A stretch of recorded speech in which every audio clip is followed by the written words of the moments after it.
ऋषियों का विशाल समुदाय इकट्ठा है। शौनक जी ने प्रश्न किया है, सूत जी महाराज उत्तर दे रहे हैं, क्योंकि जब सूत जी ने बताया कि ये कथा देवर्षि नारद ने सुनी सनकादि ऋषियों के द्वारा, तब उन्होंने कहा महाराज नारद जी लोक विग्रह मुक्त से नारद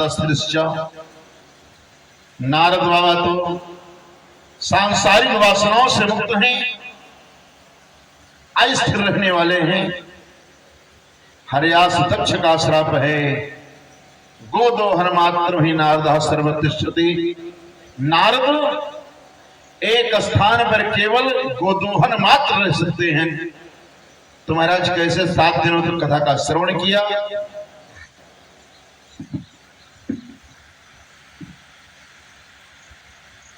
ऋषियों ने बताया सूत जी ने कि महाराज एकदा ही विशालाया चत्वारो ऋषयो मलाः सत्संगार्थं समायाताः ददृशस्तत्र नारदमो। एक बार चारों महात्मा सनक सनंदन सनातन संत कुमार सत्संग करने के लिए विशालापुर, इसका बद्रिकाश्रम कहते हैं, वहीं पर पहुंचे हुए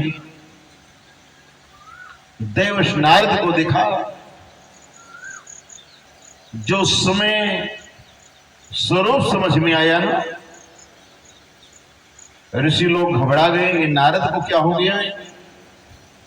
पास में पहुंच गए, पूछने लगे कथम ब्रह्मण दीन मुखः कुतश्चिंता तुरो भवान त्वरितं गम्यते कुत्र कुतश्चागमनं तव इदानीं शून्यचित्तोऽसि गतविद्धो यथा जनः तवेदं मुक्त संगस्य नोचितं वद कारणो। महाराज आप अत्यंत दुखी हैं, कहां से आ रहे हैं, कहां जा रहे हैं, अस्तव्यस्त।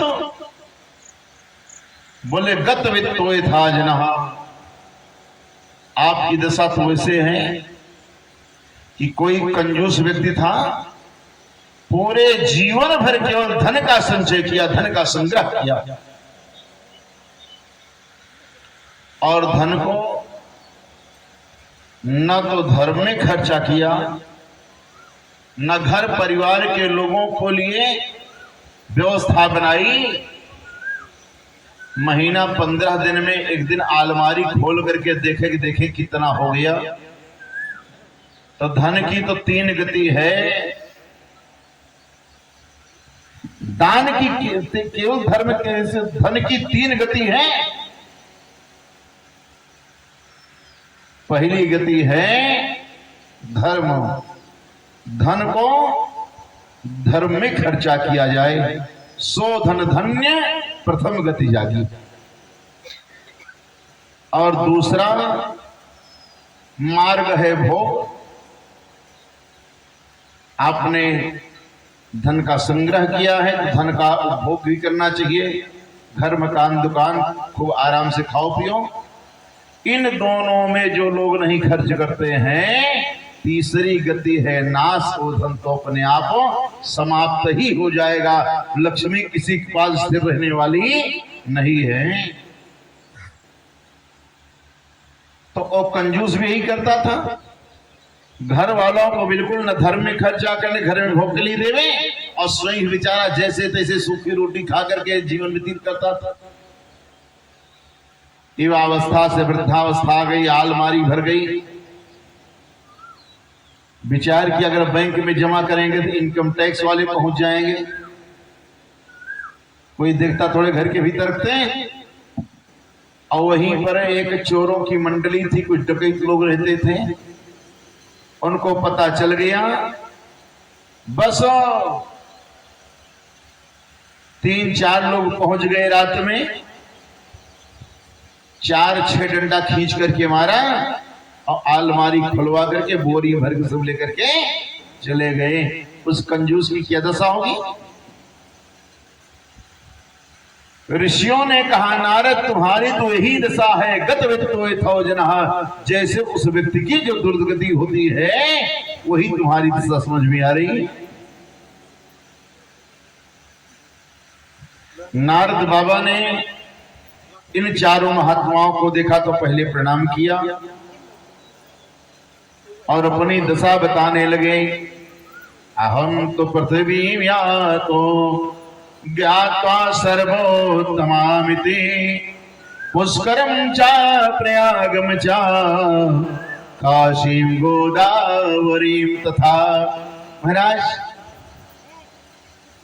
मैं पृथ्वी को सर्वोत्तम मान करके और भ्रमण करने के लिए गया हुआ था, और पृथ्वी में भी सर्वोत्तम भारत भूमि है जहां पर अयोध्या मथुरा माया काशी कांची यवंतिका पुरी द्वारावती शैव सप्तहिता मोक्षदायिका, सप्त मोक्षदायिका नगरियां हैं, तीर्थराज प्रयाग है, सुंदर विभिन्न प्रकार के तीर्थ हैं। परमात्मा का जब भी अवतार होता है केवल भारत भूमि में हुआ करता है। यह मान करके नारद बाबा ने कहा मैं पृथ्वी पर भ्रमण करने के लिए गया। पुष्करम चा प्रयागम चा काशीं गोदावरीं तथा, विभिन्न क्षेत्रों में गया भ्रमण करने के लिए। हरिद्वार, कुरुक्षेत्र, प्रयाग, काशी, गोदावरी,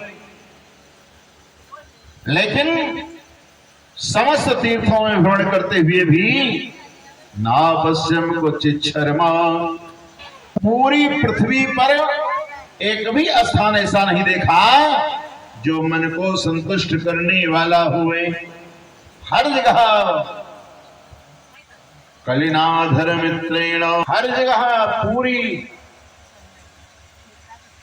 पृथ्वी की दिशा बता रहे हैं, हर तीर्थों की दिशा बता रहे हैं। बड़े बड़े तीर्थों में पाखंडियों ने अपना पूर्ण व्यवस्था बना के रखी है, इसलिए तीर्थों का सार चला गया। आश्रमा जो नहीं था, आश्रमों में विधर्मियों ने अपना डेरा डाल लिया है। जो पाखंडी लोग हैं तपस्वी के वेश में रहना प्रारंभ कर दिए हैं। आदि नारद जी ने बताया जब कहीं मन संतुष्ट नहीं हुआ तो नारद बाबा ने सोचा चलो कम से कम चलते हैं वृंदावन क्षेत्र में, जहां पर भगवान की लीला भक्ति महारानी का क्षेत्र है, तो वहां पर तो शांति मिलेगी ही। एवं पश्यन् कलेर्दोषान् पर्यटन् नवनी महम यामुनमतटमापन्नो यत्र लीला हरेर्भूतो। पूरी पृथ्वी का भ्रमण करते हुए जब वृंदावन क्षेत्र गए तो वहां पर जैसे पहुंचते हैं कहते हैं तत्राश्चर्यं मया दृष्टं श्रूयतां तन्मुनीश्वराः। मैंने वहां पर एक बड़े आश्चर्य में बात देखी कि जमुना के किनारे एक स्त्री बैठी हुई है, निषन्ना खिन्न मानसा, एकदम अत्यंत दुखी होकर के दुखी मन से बैठी हुई है। उसके पास में दो वृद्ध पड़े हुए हैं, लंबी लंबी सांस ले रहे हैं। सैकड़ों स्त्रियां चारों तरफ से पंखा झल के उसकी सेवा में है। वो देवी चारों तरफ देखती है, अपने रक्षक को ढूंढे, शायद कोई मेरा रक्षा करने वाला आ जाए। रोना शुरू कर देती है, फिर वही देवियां उसको शांत करती हैं। नारद बाबा ने विचार किया जिसकी सेवा में इतनी स्त्रियां विराजमान वो इस तरह से दुखी क्यों है। देवर्षि नारद पास में पहुंच गए तो नारद बाबा बता रहे हैं, माम दृष्ट्वा चोत्थिता बाला विह्वलम चाब्रवीद वचः। हमको देखते ही उठ के खड़ी हो गई और बड़े प्रेम के साथ हाथ जोड़ के कहने लगी, भो भो साधो क्षणं तिष्ठ मच्चिन्तामपि नाशय दर्शनं तव लोकस्य सर्वदा घरं परमो। देवर्षि कुछ क्षण रुको ना, मेरी भी चिंता का नाश कर दो। नारद बाबा ने 4 प्रश्न किया। काशितम कौमोचेमाः नार्याः का पद्मलोचनाः बददेवी सविस्तारं स्वस्य दुःखस्य कारणं। देवी तुम कौन हो? और ये बेचारे जमीन पर पड़े हुए ये महान भाव कौन है? सैकड़ों की स्त्रियां जो पंखा झल के तुम्हारी सेवा कर रही है क्यों है? और तुमको दुख क्या है ये बताओ। और देवी बता रही है, अहम भक्तिर्दीक्षाता। नारद बाबा वृंदावन क्षेत्र आए हैं ना, तो भक्ति महारानी के दर्शन हो रहे हैं। भक्ति महारानी ने कहा, अहम भक्तिर्दीक्षाता इमौ में तनयो मतो ज्ञान वैराग्य नामानो काल योगेन जर्जरो। मेरा नाम भक्ति है और जो पड़े जो दोनों लोग हैं ये दोनों मेरे पुत्र हैं। ज्ञान और वैराग्य, ज्ञान और वैराग्य की उत्पत्ति केवल भक्ति के द्वारा हुआ करती है। जो स्त्रियां हैं गंगाद्या सरितश्चैमा मत्स्येवार्थं समागताः। गंगा यमुना सरस्वती कृष्णा कावेरी जो पवित्र नदियां हैं सुंदर रूप धारण करके मेरे सेवा में आई हुई है। गता कुचिन महाराष्ट्रे गुर्जरे जीर्णताम गता। मैं द्रविड़ देश में उत्पन्न हुई, कर्नाटक में मेरी वृद्धि हुई, कहीं कहीं महाराष्ट्र में मेरी पूजा हुई, गुर्जरे जीर्णताम गुजरात प्रांत में मैं जीर्ण हो गई। वहां पर दिखावे की भक्ति तो है लेकिन पाखंडियों ने मुझे छीन कर दिया। मेरी भी यही दशा हो गई थी जो मेरे पुत्रों की है। जैसे तैसे लेकर के इनको वृंदावन क्षेत्र आई। वृंदावनम पुनः प्राप्य नवीने वसुरूपिणी। वृंदावन आते ही मेरा सुंदर नवीन स्वरूप बन गया। लेकिन मेरे पुत्र जैसे के तैसे वृद्धि पड़े हुए हैं। नारद जी कैसी विडंबना है, माता युवावस्था में हुए अब पुत्र वृद्धावस्था में पड़े हुए। कृपा करके इसका कारण बताओ और मेरे इन पुत्रों को जागृत करने का प्रयास करो। बेचारे बेहोश पड़े हुए हैं। नारद बाबा ने ध्यान करके देखा और कहने लगे, सुनो श्रावहिते वाले युगोयम दारुणो कलहि। हे देवी, एक घनघोर कलयुग का समय है। तेन नष्टो सदाचारः योग मार्गस्तपांसिनः। इस कलयुग में योग मार्ग तपस्याएं सब नष्ट हो चुके हैं। लेकिन तुम चिंता मत करो क्योंकि तुम भगवान की परम प्रिया हो। द्रौपदी च परित्राता येन कौरो कुष्मलात् पालितः गोप सुंदरिया श्री कृष्ण क्वापि न उगतः। भगवान श्री कृष्ण तुम जिनकी परम प्रिया दासी हो ना, जिन भगवान ने महारानी द्रौपदी की कौरवों के अत्याचार से रक्षा किया, जिन भगवान श्री कृष्ण ने गोपिकाओं का रक्षण किया, कोई भगवान कहीं गए नहीं हैं, वह निरंतर पूरे संसार में विराजमान रहते। और नारद बाबा ने उन दोनों बालकों को जागृत करना प्रारंभ किया। कान में मुंह लगाते हैं, ज्ञान प्रबुद्धताम शीघ्रम रे वैराग्यताम, ज्ञान जग जाओ वैराग्य, कोई असर नहीं पड़ा।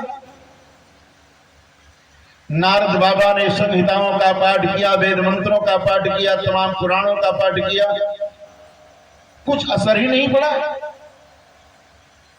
गीता पाठेर मुहुर्मुहु, बारंबार गीता जी का पाठ करते हैं, तो श्रीमद् भगवद गीता के पाठ का कुछ प्रभाव तो पड़ा।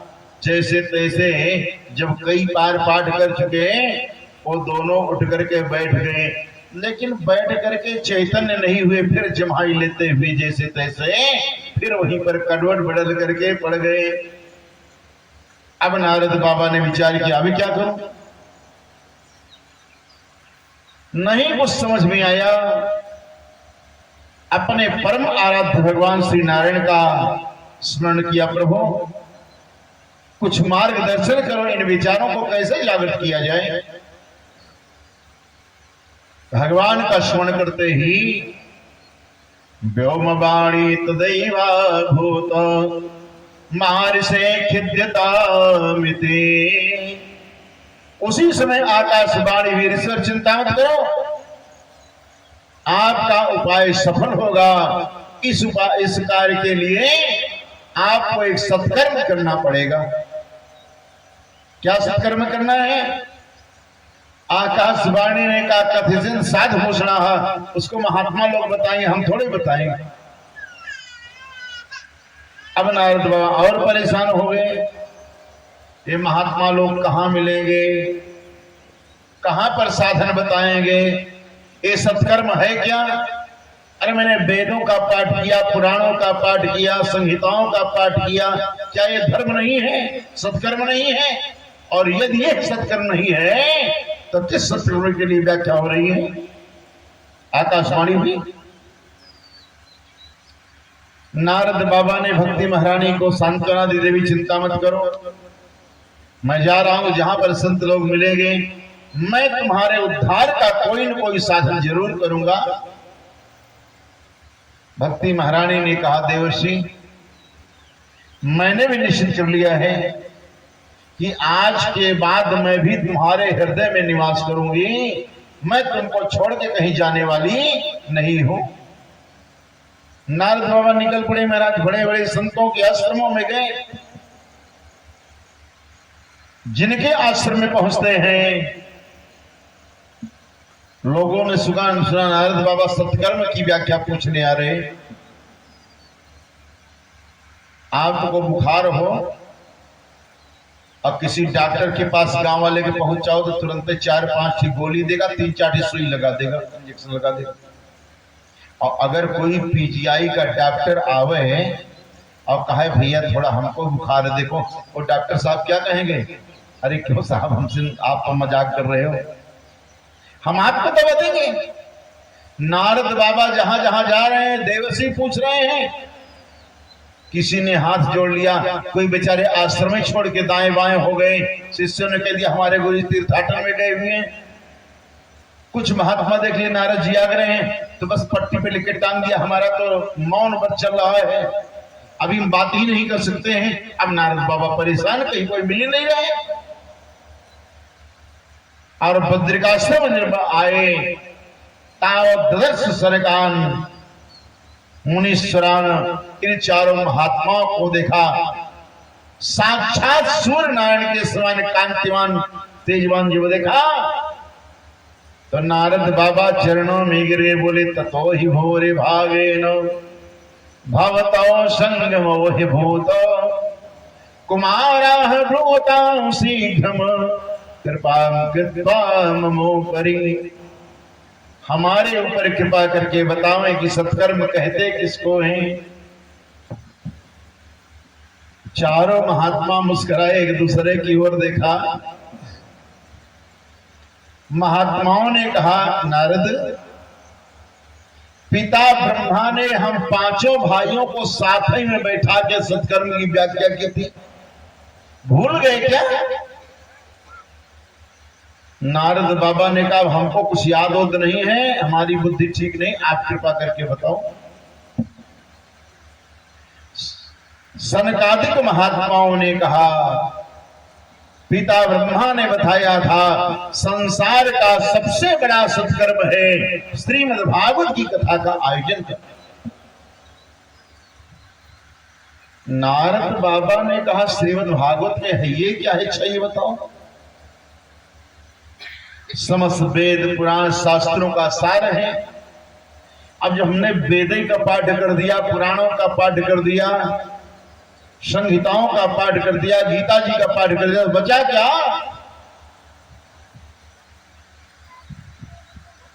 ऋषियों ने कहा, नारद, जैसे कितना भी प्रयास किया जाए,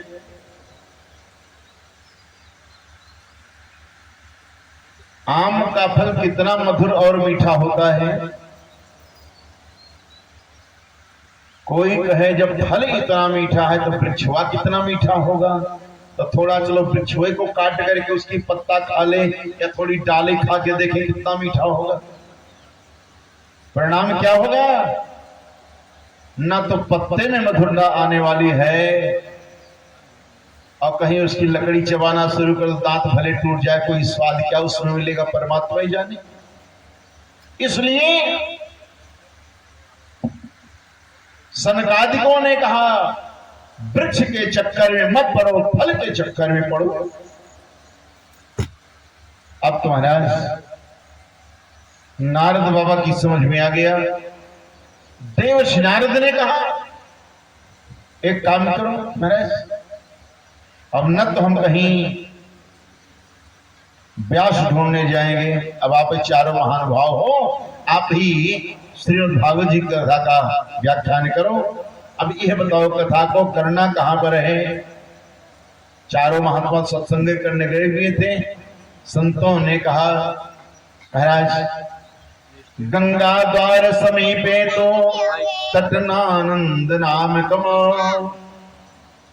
हरिद्वार के पास में गंगा जी के किनारे एक आनंद नाम का बड़ा सुंदर दिव्य आश्रम, नाना तरुलता किरण नौ कोमल वाले सघन वृक्ष हैं, कोमल बालुकाएं हैं। सघन वृक्ष है तो ऊपर से छाया करने की जरूरत नहीं पड़ेगी।